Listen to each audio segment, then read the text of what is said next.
তার মাঝেই আমরা দেখলাম যে এখানে একটি বিশাল মিছিল চলে গেল। তাহলে আমাদের মানুষের কথা আগে চিন্তা করতে হবে, মানুষকে নিয়ে ভাবতে হবে, মানুষকে বাঁচাতে হবে, মানুষের সহযোগিতা করতে হবে। সুতরাং আপনি আপনি কিছু বলতে চান? কি বলতাম কোন এই অটোরিক্সা কেমন আছেন? অটোরিক্সা লেগে আমার বাদ না, এক যাই অটোরিক্সা যাই দেশের তেমন অটোরিক্সা লেগে আমরা আমাকে বাদ জুড়ে না, সারাদিনে 200 টাকা আমার তেমনি অটো লাগিয়া। তো এই যে একজন রিক্সাওয়ালার অভিমত আপনারা দেখতে পারলেন, আরো অনেক রিক্সা যাত্রী নেই, বেশিরভাগই আমরা দেখতে পাচ্ছি যে খালি রিক্সা নিয়ে উনি যাচ্ছেন, এই যে খালি রিক্সা নিয়ে যাচ্ছেন।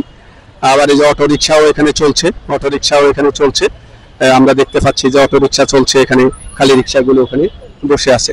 সুতরাং আসুন আমরা আরো সামনের দিকে যাই। এই যে ভবেগুড়েকে আমরা এই মাত্র দেখতে পেলাম, ভবেগুড়ে।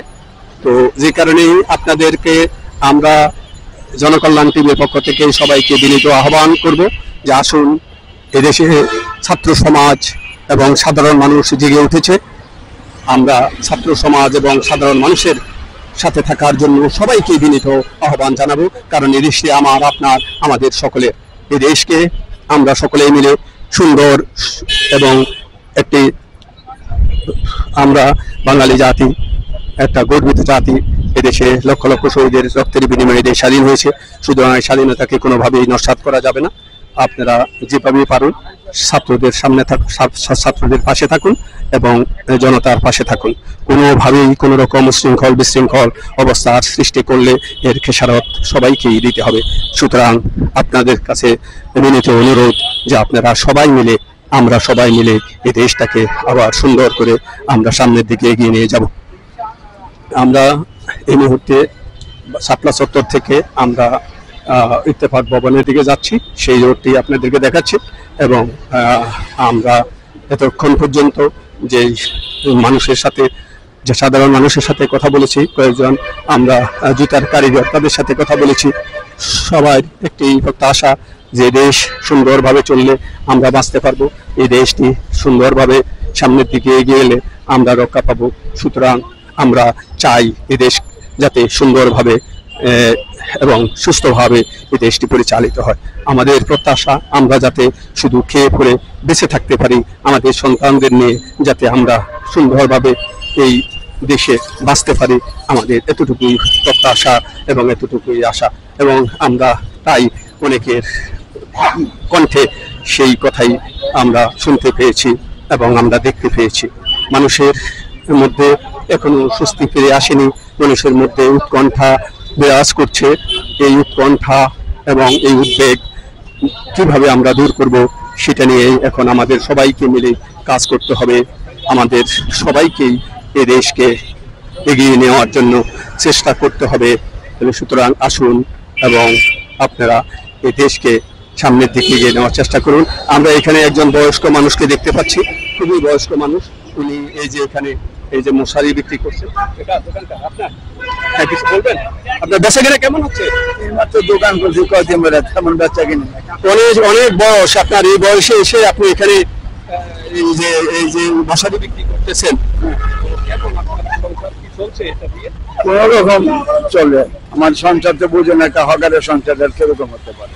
আপনি এই যে গত 2 দিনে যে আমাদের যে পরিবর্তন হলো, বর্তমান সরকারের কাছে আপনার কি কোনো প্রত্যাশা আছে কিনা? ইনশাল্লাহ প্রত্যাশা অবশ্যই থাকবে, অনেক দিনের প্রত্যাশা, যাতে আমাদের দেশ সুন্দর চলে, ভালো চলে, আমরা গরিব মানুষ চলে ফিরে খাইতে পারি, সেটা আমরা বর্তমান সরকারের কাছে আশা করি। এরকম পর্যন্ত আমি যা বললাম যে আমরা সাধারণ মানুষের সাথে কথা বলে বুঝতে পেরেছি, এবং এই যে বয়স্ক চাচার সাথে, বড় ভাইয়ের সাথে কথা বলে আজকে আমরা যা বুঝতে পারলাম যে এখানে একটা কিসের শব্দ হলো, আমরা সবাই ভয় পেয়ে গেছি। এই মানুষের ভিতরে এখনো আসলে আতঙ্ক বিরাজ করছে, মানুষ এখনো আতঙ্কগ্রস্ত আছে। সুতরাং আপনারা এই দেশকে সংঘাতের দিকে নিয়ে যাবেন না, আপনারা এই দেশকে বাঁচানোর জন্য এবং এই দেশকে উন্নয়নের দিকে এগিয়ে নেওয়ার জন্য এগিয়ে আসুন। কোন রকম বিশৃঙ্খলা, কোন রকম উশৃঙ্খলা করার চেষ্টা করবেন না। এখানে আমরা একজন বয়স্ক মুরব্বীকে দেখতে পাচ্ছি যে উনি লেবু বিক্রি করছেন। দেখুন, এই যে বয়সে এসে উনি রাস্তার উপরে বসে আছেন, কিন্তু ওনার আমরা কথা শোনার চেষ্টা করবো। কি বলবো, আর অসুবিধা তো সবাই ভয়, আমার তো নিরাপত্তা নাই, সবারই তো একটা পেরের দাম আছে। আমার আপনি কি চান? আপনি দেশের কাছে বা দেশের সরকারের, বর্তমান সরকার বা এই যে নতুন সরকারের কাছে আপনার কি প্রত্যাশা? আমারও কি করতে, আমার পেরে বাচ্চা নেবে, কথা আমারও চাকরি দিতে দেবো না, পুরো আছে তাকে চাকরি দিতে পারে, আমাকে তো বসে চাকরি করা আমরা ওনার কথা আপনারা শুনলেন যে সবাই একই প্রত্যাশা, দেশকে যাতে সুন্দরভাবে সামনের দিকে এগিয়ে নিয়ে যায় এবং দেশ যাতে শান্তিতে থাকে, তাহলেই সবাই মিলে আমরা এই দেশকে সামনের দিকে এগিয়ে নিতে পারবো এবং এই দেশ যদি ভালো থাকে তাহলে আমরা সবাই ভালো থাকবো। আমরা এই যে বয়স্ক মুরব্বী থেকে সেই কথাটি শুনতে পেয়েছি। তো আমরা এখানে দেখতে পাচ্ছি যে একজন এই যে কি বিক্রি করছেন, বলবেন কিছু বলতে চান? বলেন কিছু, আপনি কেমন বোধ করছেন, আপনার কাছে কেমন লাগছে, আপনি কি চান? এই যে সরকারের কাছে আপনার কোনো প্রত্যাশা আছে কিনা? নতুন সরকার কি আমরা এই যে যাই রাত্রে, তো এখন একটা ভয় লাগে ঘাটে গেলে। রাস্তাঘাট নীরব। এতক্ষণ আমি যা বললাম এই যে ওনার কথার সাথে তা মিলে যাচ্ছে যে আমরা এখনো আসলে সংখ্যা মুক্ত নই, এখনো আমরা আসলে সবাই একটু সংখ্যার মধ্যে আছি যে আসলে আমাদের নিরাপত্তা কতটুকু আছে বা আমরা কতটুকু নিরাপত্তা হীনতায় এখনো ভুগছি। এইভাবে প্রত্যেকের মধ্যেই একটা হতাশা কাজ করছে। তবে এই হতাশা আমরা যাতে খুব দ্রুতই দূর হয় সেই বিষয়ে সবাই মিলে আমরা কাজ করব এবং এই হতাশা আমরা দূর করব। বাংলার ছাত্র সমাজ জনতাকে নিয়ে এই দেশটাকে আমরা গড়ব ইনশাআল্লাহ। সবাই ভালো থাকলেই দেশ ভালো থাকবে, দেশ ভালো থাকলে সবাই ভালো থাকবে। সুতরাং আসুন দেশটাকে আমরা সামনের দিকে এগিয়ে নিয়ে যাই। আমরা এখানে দেখতে পাচ্ছি একজন হকার যে পেপার বিক্রি করছেন এবং পাশাপাশি ওনার আরো কিছু জিনিসপত্র এখানে আছে। কিছু বলবেন? না না, উনি কিছু বলতে চাচ্ছেন না, কারণ এখন উনি ভয় পাচ্ছেন, কারণ এখনো মানুষের মধ্যে ভয় কাজ করছে। তার কিছু চিত্র আমরা ইতিমধ্যেও দেখেছি। ভয় আমাদের দূর করতে হবে এবং এই যে এখানে একজন বয়স্ক দেখেন উনি ভিক্ষা করছেন, রাস্তার উপরে ভিক্ষা করছেন, দেখেন কত বয়স না। এইভাবে এই মানুষগুলোকে আগে আমাদের বাঁচাতে হবে, এই মানুষগুলোর পাশে আমাদের থাকতে হবে। এখানে দেখেন এই যে ওনারা, এই যে এখানে দেখেন এই মানুষগুলোকে দেখেন, এরাও মানুষ, এরাও বাঁচতে চায়, এরাও সুন্দর জীবনযাপন চায়। একটা ফুটফুটে বাচ্চা দেখেন এখানে বসে আছে, এখানে একটা ফুটফুটে বাচ্চা বসে আছে। এই বাচ্চাও এই দেশের নাগরিক, তারও অধিকার আছে সুন্দরভাবে বাঁচার। সুতরাং আসুন এদেরকে বাঁচাতে হবে, এই দেশটাকে বাঁচাতে হবে, এই মানুষগুলোকে বাঁচাতে হবে। এই মানুষগুলোর জন্য আমাদের সবাইকে মিলে কাজ করতে হবে। সুতরাং এই দেশের মানুষগুলো ভালো থাকলেই দেশ ভালো থাকবে, এই দেশ ভালো থাকলে দেশের মানুষগুলো ভালো থাকবে। সুতরাং এদেশে কোনো রকম উচ্ছৃঙ্খল বিশৃঙ্খল পরিবেশ যাতে না হয় সে বিষয়ে প্রত্যেকটি নাগরিকের আমাদের দায়িত্ব রয়েছে। এখানে দেখুন অনেক লোকজন, এই যে বিভিন্ন শ্রেণী পেশার লোক দাঁড়িয়ে আছে, ওনারা কাজ করছেন, কিন্তু প্রত্যেকেরই হতাশার চিহ্ন ফুটে উঠছে। এই হতাশা যাতে খুব দ্রুত কেটে যায় সে বিষয়ে আমরা সবাইকেই অনুরোধ করছি যে আসুন আমরা সবাই মিলে দেশের জন্য কাজ করি, মানুষের জন্য কাজ করি। কিছু বলবেন? আমরা আরেকজনকে পেয়েছি, উনিও একজন জুতার কারিগর। এখন দেখেন কোনো কাজ নেই, বসে বসে চিন্তায় মগ্ন, হয়তোবা কোনো চিন্তা করছেন কিভাবে সংসার চালাবেন। তবে ওনার মুখ থেকে আমরা শুনি। জি, অবস্থা খুব খারাপ, কাজের অবস্থা খুবই খারাপ। সারাদিন বয়সী মাত্র এক জোড়া কাজ করছে, 40 টাকা কাজ।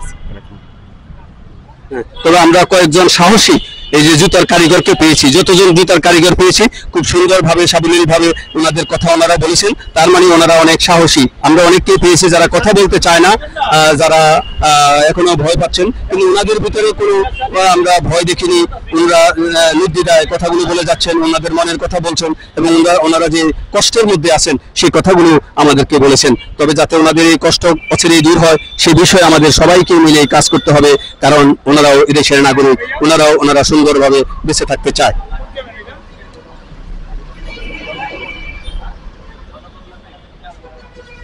আমরা জনগণের কল্যাণে কাজ করার চেষ্টা করতেছি, আপনাদের সহযোগিতা চাই। দেশ বাঁচলে সবাই বাঁচবো, সবাই বাঁচলে দেশ বাঁচবো, এতটুকুই আমাদের চেষ্টা। আমরা আমাদের জায়গায় থেকে চেষ্টা করে যাচ্ছি। আমরা যারা সচেতন নাগরিক প্রত্যেককেই আমি আহ্বান করব যে দেশকে এগিয়ে নেওয়ার জন্য সকলেই মিলে যদি আমরা কাজ করি তাহলে অবশ্যই এই দেশকে আমরা একটা পর্যায়ে নিতে পারবো। আর আমাদের ছাত্র সমাজ এবং আমাদের সাধারণ মানুষ জেগে উঠেছে, এদের পাশে যদি আমরা সবাই থাকি অবশ্যই এই দেশকে তারা সামনের দিকে এগিয়ে নিয়ে যেতে পারবে। আপনারা কিছু বলতে চান কিনা? না, ইনশাআল্লাহ কিছু বলতে চান? না, আচ্ছা ঠিক আছে, ওকে, অনেক ধন্যবাদ, অনেক ধন্যবাদ।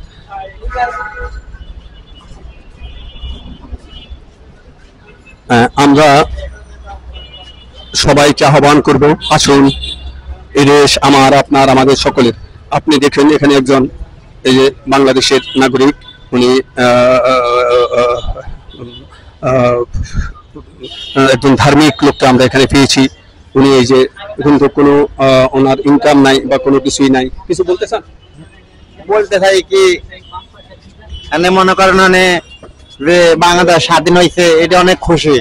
তেমন আগে কামাই ছিল না, অনেক মোটামুটি কিছু কামাই আইতেছে, আর বাংলাদেশ সরকার তামর কিছু দিল না। এই যে হাতে দেখাই দর্জন দেখালে একজনে দেয়। হ্যাঁ, যে আল্লাহ যে বাংলাদেশ এত সুখে শান্তিতে আইতেছে রাখছে, এটা আল্লাহ অনেক শুক্রিয়া। ওটুকু আমার শেষ কথা। আপনারা একজন এই যে পঙ্গু মানুষের কথা শুনলেন, উনিও প্রত্যাশা করছেন যে দেশ যদি সুন্দরভাবে চলে উনিও সুন্দরভাবে চলবে। এরাও বাংলাদেশের নাগরিক, উনিও সুন্দরভাবে বাঁচতে চান, ওনার পরিবারকে দিয়ে উনি সুন্দর সুখে থাকতে চান। কিন্তু এই ধরনের লোকদেরকে আমাদের সবাইকেই এগিয়ে আসতে হবে, যাতে তারা খুব সুন্দরভাবে বাঁচতে পারে তাদের পরিবারকে নিয়ে। তাদের বেশি কিছু চাওয়ার নেই, তারা শুধু দুটো খেয়ে পরে বাঁচতে পারলেই তারা খুব খুশি। সে কথাটাই উনি আমাদেরকে বলেছেন। অনেক অনেক ধন্যবাদ। আপনার কিছু বলবেন? আমরা ইতিমধ্যে কিছু সাধারণ মানুষের বক্তব্য নিয়েছি। প্রত্যেকেরই একই কথা যে আমরা সুন্দরভাবে বাঁচতে চাই, আমরা সুস্থভাবে বাঁচতে চাই এবং আমরা পরিবার নিয়ে ভালো থাকতে চাই।